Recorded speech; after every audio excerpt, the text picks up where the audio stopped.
So we continue our conversation about principles or fundamentals of optimization in the context of machine learning. And we are calling the function that we'd like to optimize f. So f is assumed to be a function of w, the weights. And what we're expressing here at the top is that the objective function or the error function or the cost function, we don't know what that is, at least right now explicitly, but with this in mind,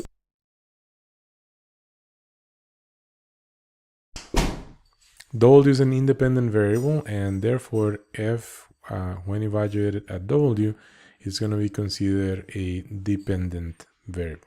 So f is a dependent variable that takes in as an input the independent variable w, which are considered the weights. So we're going to make a reflection here, something to think about as far as when there are variations in w. And so we want to picture f of w in the vertical axis, and then w is denoted here on the horizontal axis. But these are one-dimensional independent variables. So we are going to think of what happens if there are variations. So right now we're assuming w has a specific value evaluated at 4, and then f evaluated at that value is almost 10, right? So it's this is with the idea of motivating a few things. What we want to motivate next is what happens if we vary the independent variable, how that influences or changes the error function or the cost function.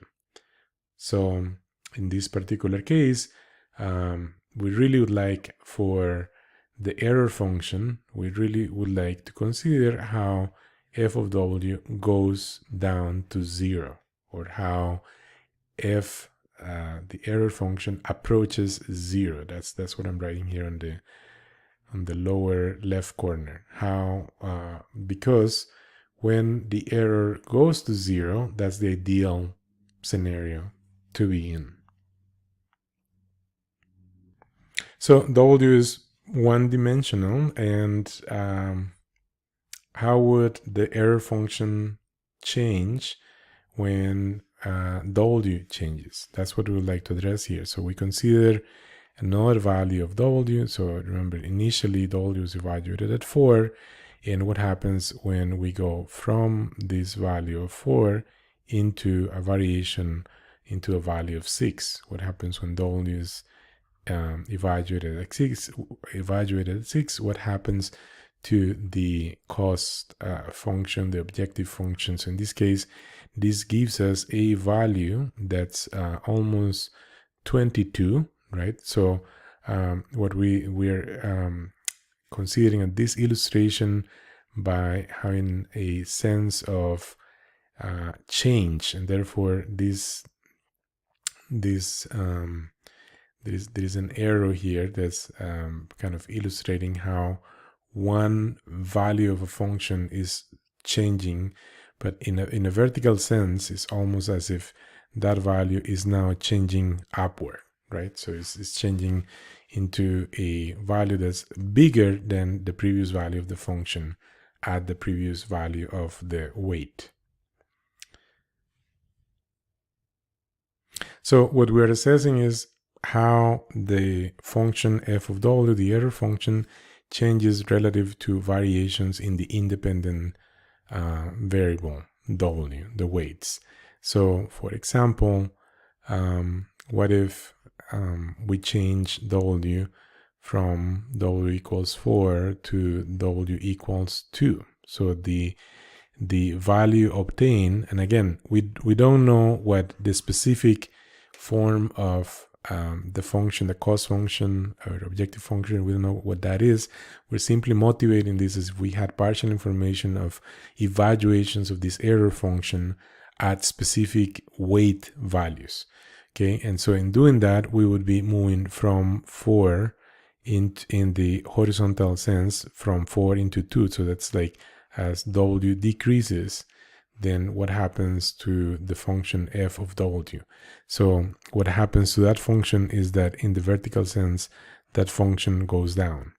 So where we're heading with this is like change in W versus change in f of W. Okay, and so this notion of considering this ratio of the change in the independent variable versus the change in the dependent variable, there you should be thinking about something that looks like x1 minus x0 divided by y1 minus y0, right? So this is this ratio that is known as slope, and that slope of a line is going to be key for addressing rate of change.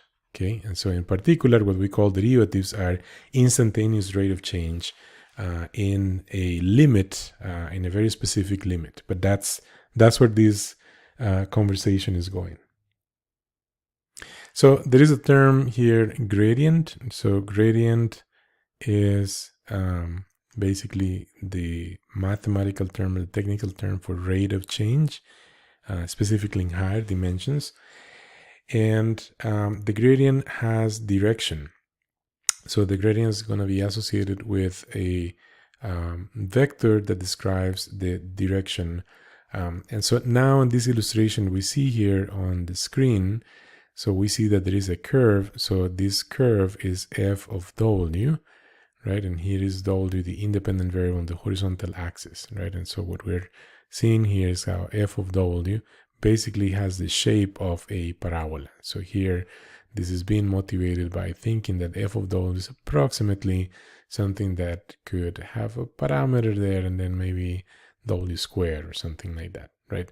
But even without knowing a specific form of f of W, at least right now we see a shape, and what we are trying to address is the rate of change for this function f of W, which is called the cost function. So this is, remember, the error, the cost, is what compares the observed versus the predicted, right? So that's what is the underlying function that is being minimized, and we'd like to have machine learning models that attain the smallest possible discrepancy between observations and predictions, and that have the values, the optimal values of weights that would give that minimum error, which is that translation of observations versus predictions.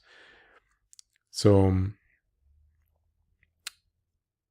all of this is basically orchestrating algorithms to have a way of finding these optimizers of this optimum of weights that basically are in a minimum for the error function.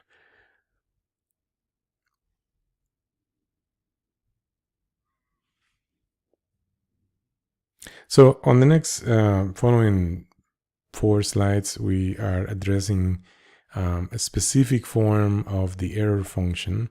We're assuming it's quadratic and W, and it has a factor there of 0.6. This is for purposes of illustration. So normally for one variable we write something like f prime of W. Here we're using the notation of instead of writing f prime of W, we're writing something like this triangle of W, which is actually called the symbol for gradient. So what you're seeing on the next few slides is basically change in W. So you could think of like something as like W 0 minus W1, or maybe the other way around, divided by change in F, right? Evaluated the same values of W0 and W1. So the change in W occurs on the horizontal sense, because this is W and this here is f of W. So you're going to see some of these errors, which are really illustrating changing the independent variable either to the left or right, because that variable only lives on this one-dimensional space, which is the horizontal axis. And then you would see this symbol of gradient of f at specific evaluations. So basically what we want to keep in mind here is that what we want to illustrate is that the gradient of f is going to be analogous to a slope, and it would be a slope of a line, but specifically the slope of a tangent line at specific points, at specific values of the independent variable. For example, when we consider the tangent at 2, then given that f is 0.6 w squared, the gradient of f would be basically the derivative of this expression, and that gives 2 times 0.6 times w, and then when you evaluate that at a specific value of w, that's what gives in this case the 2.4. The important thing is that here this 2.4 is positive, and that positive is going to be basically that sign, the fact that that is positive, that's going to be consistent with having a line with positive slope that is tangent at w equals 2. Now, so if we evaluate at another value of w, which in this case would be 4, we can see that the gradient at 2 has a value of 2.4 positive, and then the gradient evaluated at 4, so that would be evaluating, basically considering a tangent line right at this point, that would also give a positive value, which is associated with the slope of a line, which is actually quite steeper than the previous line. So if you could imagine, like my annotation here is not super great, but a tangent line at w equals 4 would have a slope. This is a line that would have a slope of approximately 4.8. So a little steeper slope than the previous one, right? So the gradient may be evaluated at specific values of the weights. And in this case, with 2 evaluations, we're getting 2 positive values. It may be negative, which is what happens here when the gradient is evaluated at -3.